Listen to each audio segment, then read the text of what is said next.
नमस्कार दोस्तों, स्वागत है आपका आपके अपने YouTube channel Bihar blind student help में।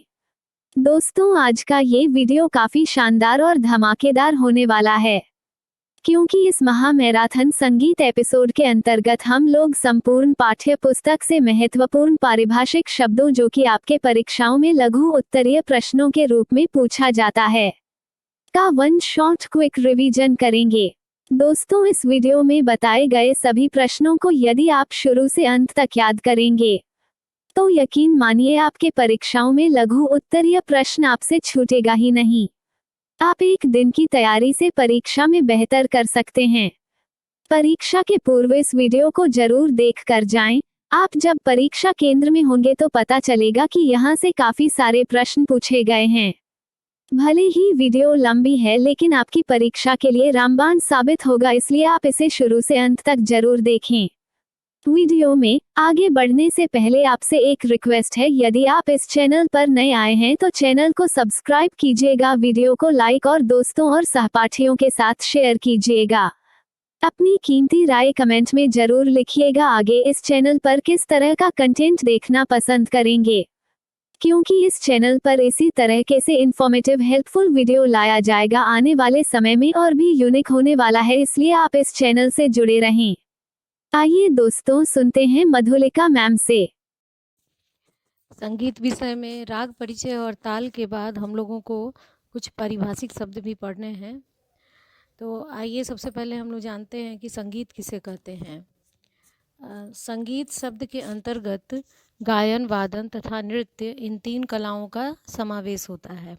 व्यवहार में ये तीनों कलाएं अपना अलग अलग स्थान रखती हैं तथा कुछ अन्य देशों में इन्हें एक दूसरे से स्वतंत्र भी माना जाता है, लेकिन भारतीय संगीत में इन तीन कलाओं का प्रयोग होता है और इस प्रकार इन्हें एक दूसरे से अलग नहीं किया जा सकता। संगीत रत्नाकर नामक ग्रंथ में लिखा है, गायन, वादन तथा नृत्य, इन तीन कलाओं के मेल को संगीत कहते हैं। इसमें नृत्य वादन के अधीन है तथा वादन गायन के अधीन है। कुछ लोग केवल गायन को ही संगीत कहकर पुकारते हैं।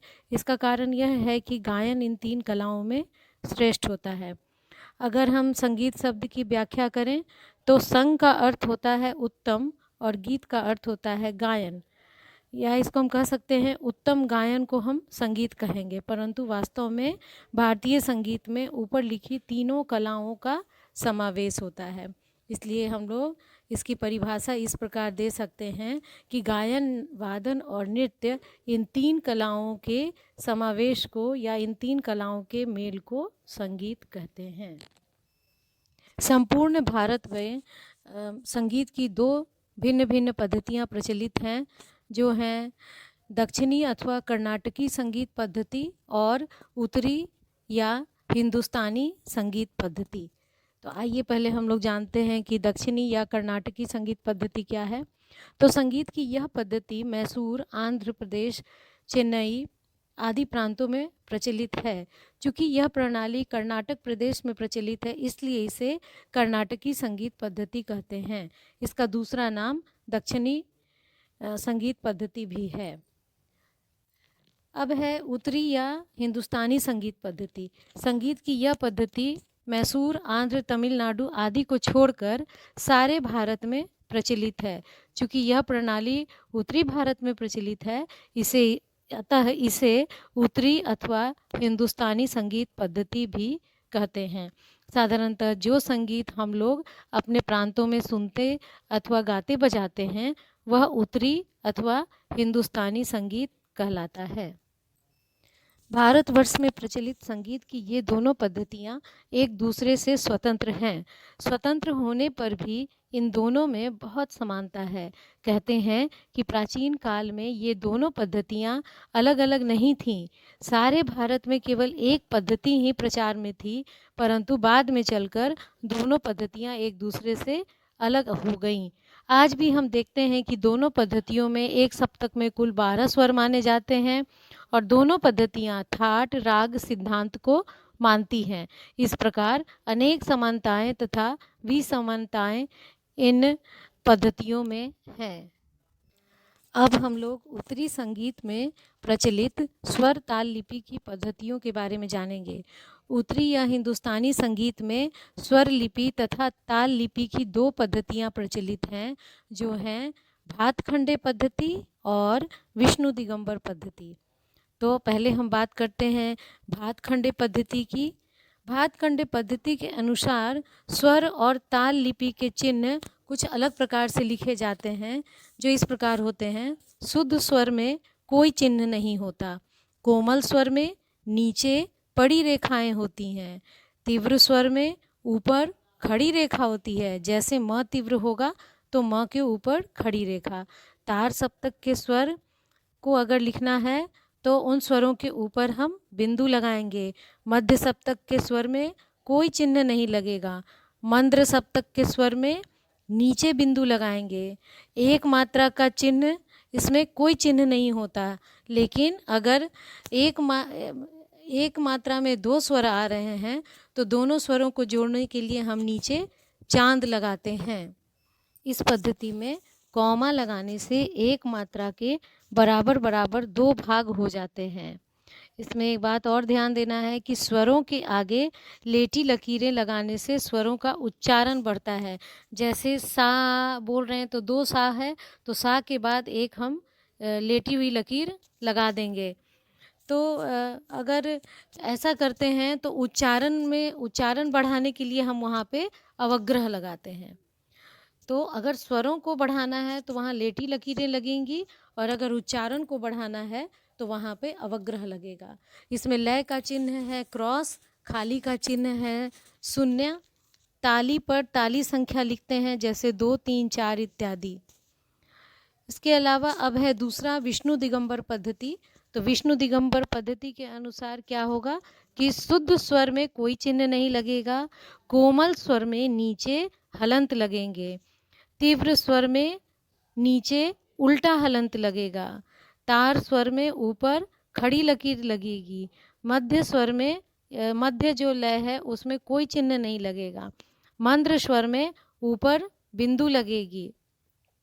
स्वरों को दीर्घ करने के लिए अवग्रह लगेगा। जैसे वहाँ हम म को दीर्घ करने के लिए हमको देना था तो म में लेटी लकीरें लगा देते थे, यहाँ उल्टा है। यहाँ स्वरों को दीर्घ करने के लिए अवग्रह लगाएंगे, और अक्षरों को दीर्घ करने के लिए यहाँ हम जैसे हम खाली का चिन्ह लगाते हैं शून्य के साथ, वैसे हम शून्य लगाएंगे। तो इस तरह से हम लोग देखते हैं कि बहुत ज़्यादा चेंजेज आ जाते हैं दोनों पद्धतियों में, और हम लोग जो पढ़ते हैं वो मुख्य रूप से भातखंडे पद्धति के अनुसार पढ़ते हैं। यहाँ सम का चिन्ह एक से लिखाता है और खाली का चिन्ह प्लस करके लिखने से वो खाली बनता है। तो इस तरह से आपका भातखंडे और विष्णु दिगंबर पद्धति के बारे में आपकी जानकारी हो गई। तो आइए आज हम लोग ध्वनि के बारे में जानेंगे। ध्वनि, संगीत का संबंध ध्वनि अथवा आवाज़ से होता है, परंतु ध्वनियाँ दो प्रकार की होती हैं, एक मधुर और दूसरी कर्कश।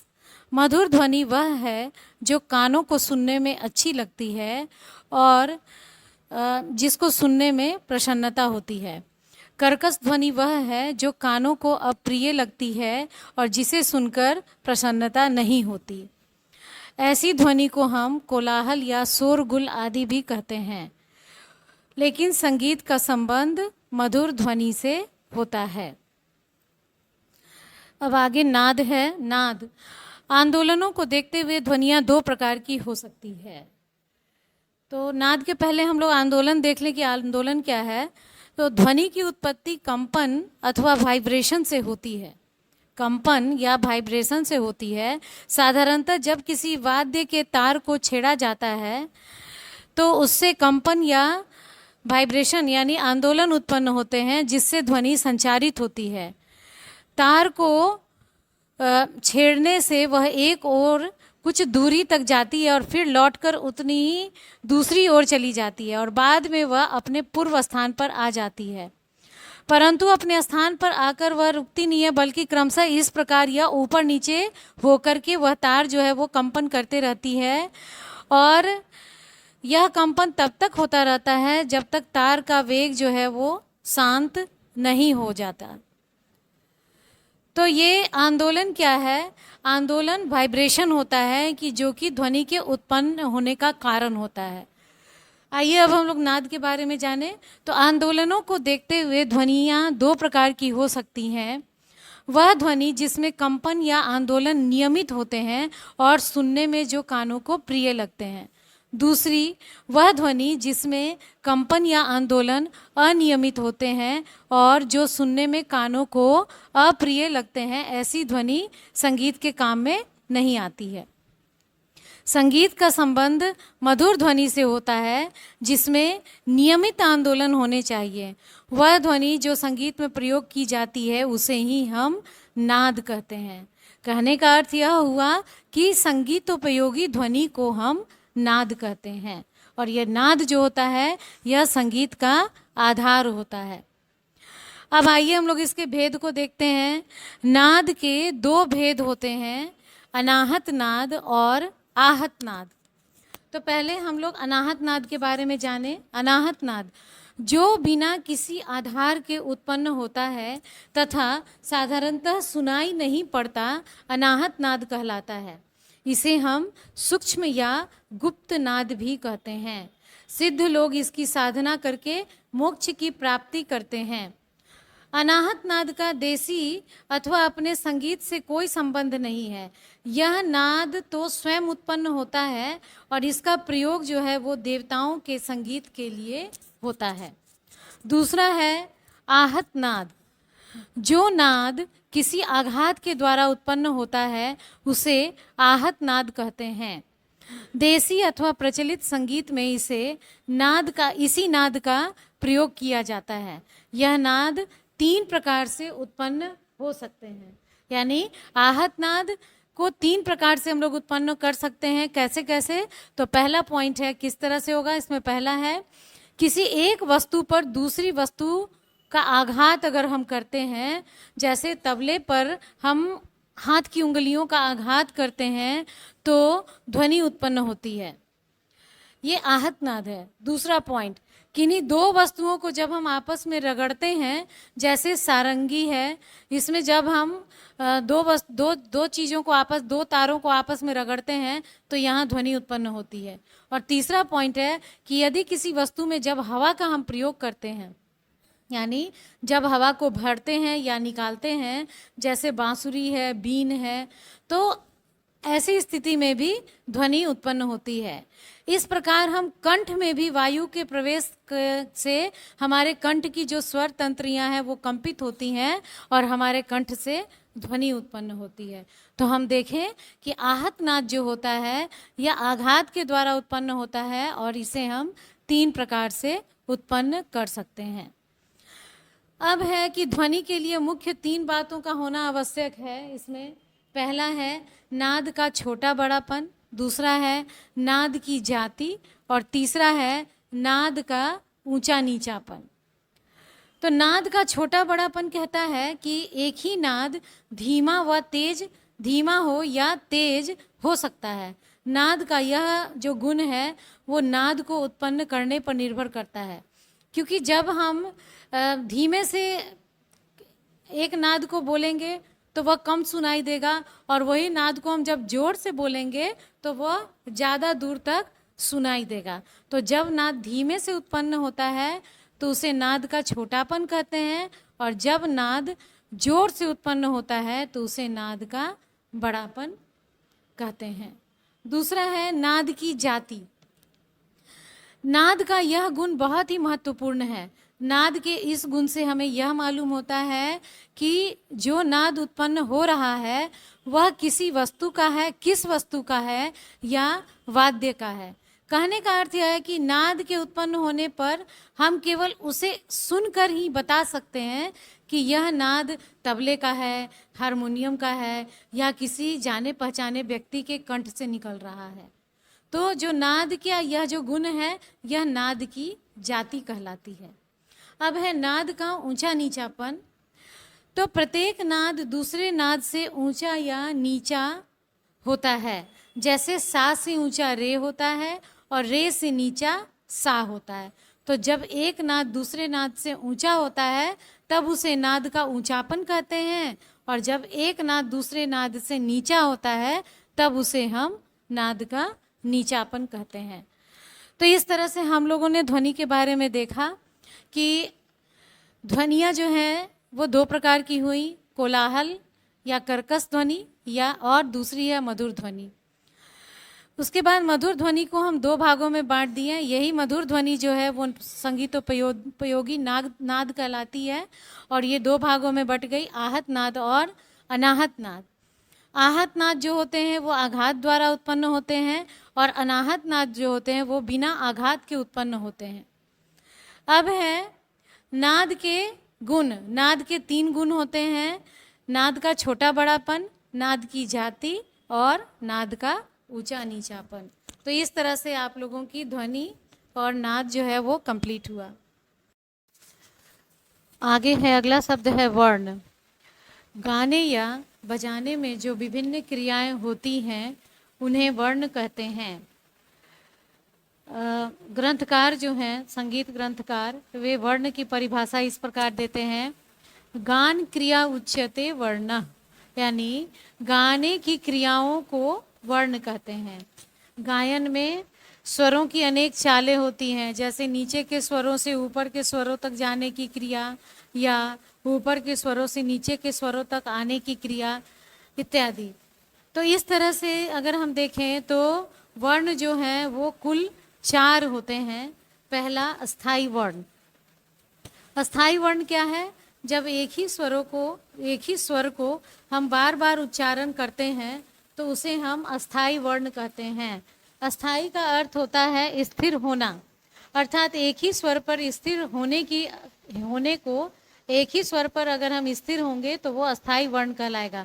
जैसे अगर सा है तो सा पे हमको स्थिर रहना है, नहीं हम जब हारमोनियम प्ले करेंगे तो लिखेंगे, ऐसे बजाएंगे सा सा सा ग ग ग। तो ये जो सा बोल रहे हैं यानी हम एक ही जगह स्थिर हैं, एक ही स्वर पर हम स्थिर हैं, तो ये अस्थाई वर्ण कहलाता है। दूसरा है आरोही वर्ण।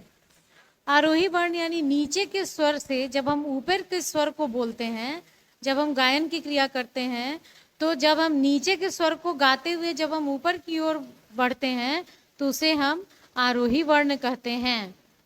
जैसे अगर हम बोले सारे ग म प ध, तो क्या है, नीचे से हम ऊपर जा रहे हैं। अवरोही वर्ण क्या है? जब ऊपर के स्वरों से हम नीचे के स्वरों को कहते हैं तो वो अवरोही वर्ण होता है। अवरोही वर्ण ऊपर के स्वर से जब हम नीचे के स्वर की ओर आते हैं तो वो अवरोही वर्ण होता है। जैसे नी ध प म ग रे सा, ऐसे अगर हम बोले तो। चौथा है संचारी वर्ण। जब तीनों वर्णों को, जो भी वर्ण अभी हम ऊपर आपको बताएं, स्थायी वर्ण, आरोही वर्ण और अवरोही वर्ण, जब इन तीनों वर्णों को मिला दिया जाता है तो संचारी वर्ण की उत्पत्ति होती है। अर्थात अस्थाई, आरोही और अवरोही वर्णों के मिश्रण को हम संचारी वर्ण कहते हैं। अगला है राग। राग शब्द रंज, रंगना या आनंद देना धातु से उत्पन्न होती है।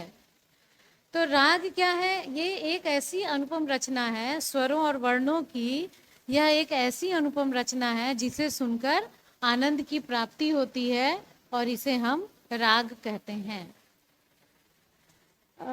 राग में ध्वनि का, ये विशेष रूप से ध्वनि की रचना की जाती है जिसमें स्वरों और वर्णों द्वारा इसको विभूषित किया जाता है और जो सुनने वाले के मन को मोह लेता है। और राग से विभिन्न रसों की अनुभूति भी होती है। इसलिए कहा जाता है कि ये जो राग है ये रचनात्मक होता है और ये सुनने वाले के मन को आकृष्ट कर लेता है। राग के प्राचीन काल में राग के 10 लक्षण अथवा नियम माने जाते थे और प्रत्येक राग को उन नियमों के अनुसार ही गाना पड़ता था। नियम के विरुद्ध अगर कोई राग को गाते थे तो उसे अशुद्ध माना जाता था। राग के प्राचीन 10 लक्षण अथवा नियम हैं। प्राचीन अभी आप लोगों को नहीं पढ़ना है, इसलिए आप लोग ऐसे प्राचीन का नाम सुन लीजिए। जो लक्षण है वो है ग्रह, अंश, न्यास, अपन्यास, औरव, साढ़त्व, अल्पत्व, बहुत्व, मंद्र और तार। इनमें से कुछ नियमों का जैसे ग्रह, न्यास या अपन्यास का प्रचार आधुनिक समय में नहीं है, लेकिन बाकी नियम आजकल भी प्रचलन में हैं। अब है आधुनिक समय में जो राग हैं उसके निम्नलिखित नियम या लक्षण हैं। पहला पॉइंट है राग को किसी थाट से उत्पन्न होना चाहिए। दूसरा है राग में कम से कम 5 स्वर होने चाहिए। तीसरा है राग में आरोह तथा अवरोह दोनों होना आवश्यक है। केवल आरोह से थाट को पहचाना जा सकता है, परंतु राग को नहीं पहचाना जा सकता। राग में वादी और संवादी स्वरों का होना आवश्यक है। राग में रंजकता का होना आवश्यक है। राग में कभी षड्ज स्वर वर्जित नहीं हो सकते। राग में किसी रस की अभिव्यक्ति होनी चाहिए। अगला है राग की जातियां। राग नियमों अथवा लक्षणों के अनुसार उनमें कम से कम 5 और अधिक से अधिक 7 स्वर हो सकते हैं और राग में लगने वाले स्वरों की भिन्न भिन्न संख्याओं के कारण रागों की अलग अलग वो जो जातियां हैं उनके रागों की जातियां भी अलग अलग हो जाती हैं। तो राग की मुख्य 3 जातियां होती हैं। पहला संपूर्ण, दूसरा साडव और तीसरा औडव। संपूर्ण क्या है? तो जिस राग में 7 स्वर लगे हों उसे संपूर्ण जाति का राग कहते हैं। साडव जिस राग में केवल 6 स्वर लगे हों उसे साडव जाति का राग कहते हैं। और औडव तो जिस राग में केवल 5 स्वर लगे हों उसे हम औडव जाति का राग कहते हैं। औडव में है जैसे राग भूपाली है, साडव में राग मारवा है, संपूर्ण में हम कह सकते हैं राग बिलावल है। लेकिन अगर हमको देखा जाए तो आरोह और अवरोह दोनों को जोड़ा जाए तो उसके आधार पर हम इसको उपजातियों में भी बांट सकते हैं। जैसे कि अगर संपूर्ण हम बोले तो संपूर्ण संपूर्ण, अगर आरोह में 7 स्वर, अवरोह में भी 7 स्वर तो संपूर्ण संपूर्ण। अगर आरोह में 7 स्वर और अवरोह में 6 स्वर लग रहे हैं तो संपूर्ण साडव। अगर आरोह में 7 स्वर, अवरोह में 5 ही स्वर लग रहे हैं तो संपूर्ण औडव। इसी तरह साडव ग्रुप में आते हैं तो हम देखते हैं अगर आरोह में आपके 6 स्वर हैं, अवरोह में पूरे के पूरे 7 स्वर हैं तो बनेगा इसका जो जाति है वो हो जाएगा साडव संपूर्ण। अगर दोनों में आरोह अवरोह दोनों में 6 स्वर हैं तो साडव साडव। अगर आरोह में 6, अवरोह में 5 तो साडव औडव। फिर औडव ग्रुप की ओर हम आए तो औडव में अगर आपका आरोह में 5 है, अवरोह में पूरे के पूरे 7 स्वर हैं तो जाति हो जाएगी औडव संपूर्ण। अगर आरोह में 5 स्वर हैं और अवरोह में 6 हैं तो औडव साडव। और अगर दोनों में आरोह अवरोह दोनों में 5-5 स्वर हैं तो हो जाएंगे औडव औडव। तो इस तरह से सब मिलाकर के इसकी 9 जातियां हो गई, 9 उपजातियां हो गई। तो ये थे आपके राग, ठाट, जाति, ये सब के बारे में आपकी जानकारी हो गई। अगला शब्द है वादी स्वर। राग में एक ऐसा प्रबल स्वर है जिसका प्रयोग राग में अन्य स्वरों से अधिक होता है। गाने बजाने में उस स्वर का प्रयोग हम बार बार करते हैं जिससे राग स्पष्ट हो जाता है। राग में ऐसे स्वर को हम राग का वादी स्वर कहते हैं। संवादी स्वर जो स्वर राग में वादी स्वर के अपेक्षा कम तथा राग में लगने वाले अन्य स्वरों से अधिक प्रयोग किया जाता है उसे हम संवादी स्वर कहते हैं। राग में वादी स्वर के बाद इसका महत्व होता है, इसलिए हम कह सकते हैं कि यदि राग रूपी राज्य में वादी राजा है तो संवादी स्वर राज्य का मंत्री होगा, क्योंकि राज्य में राजा के बाद मंत्री का ही स्थान होता है। अगला स्वर है अनुवादी स्वर। वादी तथा संवादी स्वरों को छोड़कर राग में लगने वाले अन्य सभी स्वर अनुवादी स्वर कहलाते हैं। उदाहरण के लिए कि कल्याण में वादी गंधार है और संवादी निषाद है, तो इन दो स्वरों को छोड़कर बाकी स्वर जो हैं कल्याण राग के वे अनुवादी स्वर होंगे। जैसे कौन कौन से स्वर होंगे, तो सा रे म प ध ये सभी स्वर जो हैं वो कल्याण राग के अनुवादी स्वर हैं। और अनुवादी स्वरों को अनुचर या सेवक की भी उपमा दी गई है। तो जिस प्रकार केवल राजा और मंत्री से किसी राज्य का कार्य नहीं चल सकता, उसे चलाने के लिए अनुचरों और सेवकों की आवश्यकता होती है, उसी प्रकार रागों में वादी और संवादी के साथ साथ अनुवादी स्वर का भी अपना महत्व होता है। अगला है विवादी स्वर। कुछ स्वर ऐसे होते हैं जिनका प्रयोग राग में नहीं किया जाता तथा जिनको लगाने से राग की शुद्धता को बिगड़ने का डर रहता है। ऐसे स्वरों को राग का विवादी स्वर कहते हैं और इन स्वरों की जो उपमा है वो राग के शत्रुओं के रूप में दी जाती है। अगला है वर्ज्य स्वर। जो स्वर राग में प्रयोग नहीं किए जाते वह राग का वर्जित स्वर कहलाते हैं। वर्जित का मतलब होता है जो प्रयोग नहीं किया जाए। जैसे राग भूपाली में म और नी स्वर नहीं लगते हैं, इस कारण म और नी स्वर राग भूपाली के वर्ज्य स्वर हुए। बहुत से राग में ऐसे स्वर भी होते हैं जो आरोह में लगते हैं पर अवरोह में नहीं लगते हैं। ये स्वर आरोह में वर्ज्य होते हैं तथा अवरोह में इनका प्रयोग होता है। इसी प्रकार राग के अवरोह में कोई स्वर वर्ज्य हो सकता है और आरोह में उस स्वर का प्रयोग हो सकता है।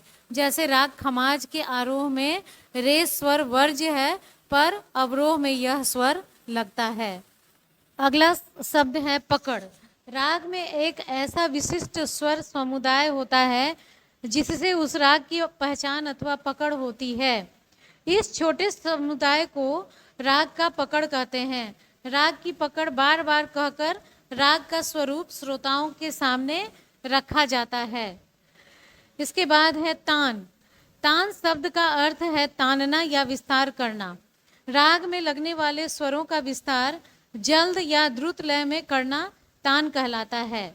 यदि आलापों को द्रुत लय में गाया या बजाया जाए तो वे ही तान कहलाएंगे। आलाप और तानों में लय का अंतर होता है। आलाप धीमी लय में होता है और भाव प्रधान होता है, जबकि तान जो है वो द्रुत लय में होता है और कला प्रधान होता है। आलाप क्या है?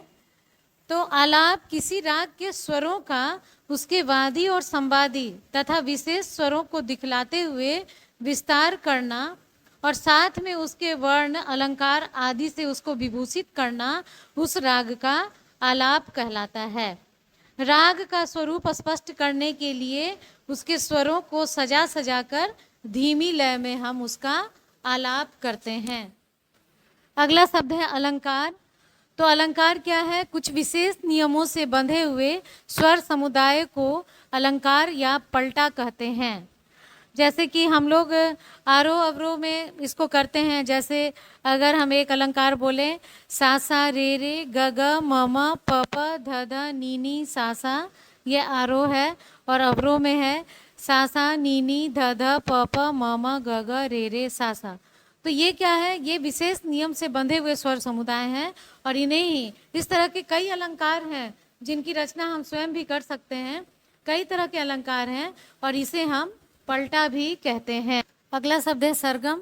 किसी राग के स्वरों की मधुर रचना जो किसी ताल में बंधी होती है सरगम कहलाती है। सरगम भिन्न भिन्न तालों में गाई जाती है, जैसे 3 ताल, झप ताल, 1 ताल इत्यादि। सरगम के 2 भाग होते हैं, स्थाई और अंतरा। ये 2 भाग हैं, स्थाई और अंतरा। राग को सीखने के पहले उसका सरगम अवश्य सीखना चाहिए, इससे राग में लगने वाले स्वरों का ज्ञान होता है। सरगम को स्वर मालिका या स्वरावर्त आदि नामों से भी पुकारा जाता है। अगला शब्द है ख्याल। ख्याल फारसी का फारसी भाषा का शब्द है। इसका अर्थ होता है कल्पना अथवा विचार। साधारण तौर पर रागों के नियमों का पालन करते हुए गाने वाला जब अपनी कल्पना तथा अभ्यास से आलाप, तान, ताल आदि से सजाकर जो गीत गाता है उसे ख्याल कहते हैं। इस प्रकार हम कह सकते हैं कि ख्याल गायन की वह शैली है जिसमें गायक एक गीत को विभिन्न आलाप, तान, ख्याल, अलंकारों आदि से सजाकर एक से एक नया मनोहर रूप प्रदान करता है। इस गायन में स्वतंत्रता अधिक होती है और ये जो ख्याल होते हैं ये दो प्रकार के होते हैं। विलंबित ख्याल भी होते हैं और द्रुत ख्याल, ये दो प्रकार के ये होते हैं। तो ताल विभाग के भी पारिभाषिक शब्दों को हम देख रहे हैं। ताल, ताल क्या है? गाने बजाने और नृत्य, इन तीन क्रियाओं में जो समय लगता है अर्थात काल के नापने के पैमाने को हम ताल कहते हैं। ताल एक ऐसा माध्यम है, एक ऐसा साधन है जिससे गाने बजाने तथा नाचने की क्रियाओं में लगे हुए समय को मापा जाता है। लय, अगला शब्द है लय। गाने बजाने अथवा नाचने की क्रियाओं की चाल या गति को हम लय कहते हैं। कहने का अर्थ यह है कि जो गायन अथवा वादन होता है उसका उसकी एक समान चाल होती है और उसी चाल को लय कहते हैं। लय मुख्य रूप से तीन प्रकार के होते हैं: विलंबित लय, मध्य लय और द्रुत लय। विलंबित लय, बहुत धीमी गति को विलंबित लय कहते हैं। इसे हम ठाह लय भी कहकर पुकारते हैं। गायन में ख्याल, ध्रुपद, धमार आदि इसी लय में गाए जाते हैं। और विलंबित लय के कुछ ताल हैं, तिलवड़ा, एक ताल, ये सब विलंबित लय के ताल हैं। अब दूसरा है मध्य लय। साधारण लय जो न अधिक धीमी होती है और न तेज होती है, मध्य लय कहलाती है। मध्य लय की तुलना हम घड़ी के 1 सेकंड की टिक टिक की चाल से कर सकते हैं। गायन में छोटे ख्याल, गीत, भजन आदि इसी लय में गाए जाते हैं। इस लय के कुछ ताल हैं जैसे तीन ताल, झप ताल, दादरा इत्यादि इस लय के ताल हैं। अगला है द्रुत लय। द्रुत लय, मध्य से दुगनी तेज लय को द्रुत लय हम कहते हैं। गायन में तराना, छोटे ख्याल आदि इसी लय में गाए जाते हैं और मध्य लय के तालों की गति तेज करके इसी लय में हम लोग बजाते हैं। अगला है मात्रा। लय के नापने के साधन को मात्रा कहते हैं। मात्रा एक ऐसी इकाई है जिससे ताल की पूर्ति होती है। मात्राओं के समूह से ही ताल की उत्पत्ति होती है। जैसे कि अभी हम लोग पढ़े थे 3 ताल, तो 3 ताल में 16 मात्राएं होती थीं। अगला है आवर्तन। किसी ताल की संपूर्ण मात्राओं अथवा संपूर्ण बोलों के समूह को आवर्तन कहते हैं। जैसे कि हम झप ताल में अगर बात करें या जो मान लीजिए कि हम 3 ताल में ही बात करें तो 3 ताल में 16 मात्राएं होती हैं और जब इन मात्राओं को एक बार में हम कहते हैं, जैसे धा धिन धिन धा, धा धिन धिन धा, धा तिन तिन ता धिन धिन धा, जब हम इन मात्राओं को 16 मात्राओं को जब हम एक बार में कहते हैं तो इसे हो जाएगा, इसे हम कहेंगे 3 ताल का एक आवर्तन। और इसी तरह जब कंटिन्यूअस तबला बजता है तो एक आवर्तन के बाद समाप्त होने के बाद दूसरा आवर्तन, उसके समाप्त होने के बाद तीसरा आवर्तन, और इस तरह से आवर्तन का क्रम जो है वह चलता रहता है। अगला शब्द है ठेका। किसी ताल के एक आवर्तन के बोलों के समूह को जो कि कोई भी वाद्य पे, ताल वाद्य पर बजाए जाते हैं, उसे हम ठेका कहते हैं। अगला है खाली। पहले आते हैं हम लोग सम पे। तो जिस मात्रा से ताल आरंभ होता है अथवा जिस मात्रा से ताल किसी वाद्य पर बजाया जाता है उस मात्रा को, उस ताल का हम सम कहते हैं। और अधिकतर ताल की पहली मात्रा ही सम होती है। अगला है खाली। सम के बाद ताल में दूसरा स्थान खाली का होता है।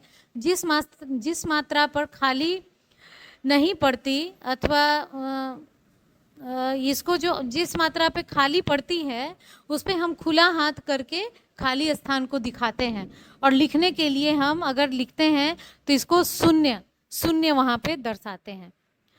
तो जब हमको खाली दिखाना है तो खाली के लिए हम क्या करेंगे कि हाथ को खुला करके उसको हाथ को खोल के अलग हटा करके उसको दिखाएंगे खाली को, और ये शून्य से इसको दर्शाया जाता है। अगला है ताली।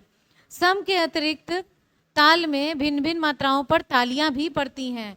ये ताली या भरी भी कहलाती है, कभी कभी कहीं कहीं लोग इसको भरी भी कहते हैं। तो खाली था, जहाँ पे ताली नहीं पड़ेगी वो खाली हो गई, हाथ को अलग हटा के दिखाएंगे, और ताली को हम लोग ताली बजाकर दिखाएंगे, और ये सम की तरह ही होता है, लेकिन सम के अतिरिक्त अगर तालियां पड़ती हैं तो ये ताली कहलाती हैं। उदाहरण के लिए 3 ताल में पहली मात्रा पर सम है और 9वीं मात्रा पर खाली है, इसलिए 5वीं 13वीं मात्रा पर इसकी तालियां पड़ती हैं। अब आगे है ठाह लय और दुगुन लय। ठाह लय और दुगुन लय। ठाह लय जिस लय में एक मात्रा पर एक शब्द अथवा एक अंक बोला जाए या दिखाया जाए उसे हम ठाह लय कहते हैं। कहने का अर्थ यह हुआ कि ठाह लय में प्रत्येक मात्रा पर एक अंक होता है, और इसे बराबर की लय भी हम लोग कहते हैं। यानी एक मात्रा में हम एक ही शब्द बोलेंगे। जैसे हम लोग धा धिन धिन धा बोलते हैं, यानी एक मात्रा में एक शब्द बोल रहे हैं। लेकिन कभी कभी तिरकिट बोलते हैं, तो यहाँ पे क्या होता है कि ये ठा लय में नहीं है, ये आपका एक मात्रा में कई शब्दों को आप बोल रहे हैं, कई अक्षरों को आप बोल रहे हैं। तो ठा लय हो गया जिस लय में एक मात्रा पर एक शब्द या एक अंक बोला जाए या दिखाया जाए उसे हम ठा लय कहते हैं। अब आपके सिलेबस का अंतिम है दुगुन लय। तो दुगुन लय हुआ ठाह लय में जिस प्रकार एक मात्रा में एक अंक बोलते हैं, अर्थात हम अगर ठाह की दुगनी तेजी से जब लय को बोलेंगे तो वो दुगुन लय कहलाएंगे। और इस लय में ठाह लय की एक मात्रा में 2 अंक बोलना या दिखाना पड़ता है, और नीचे हम लोग उसको आधे चांद से उसको जोड़ करके दिखाते हैं, तो वो हो गया दुगुन। एक साथ 2-2 अंकों को जोड़ कर हम दिखाएंगे तो ये हो जाते हैं। वीडियो को देखने के लिए धन्यवाद। यदि आपको यह वीडियो अच्छा लगा तो लाइक, शेयर और सब्सक्राइब दोस्तों के साथ शेयर करें। जल्द ही प्रस्तुत करेंगे आपकी सेवा में आपके समक्ष अगला अंक। तब तक अपना ध्यान रखिए, मन लगाकर पढ़ाई कीजिए। धन्यवाद।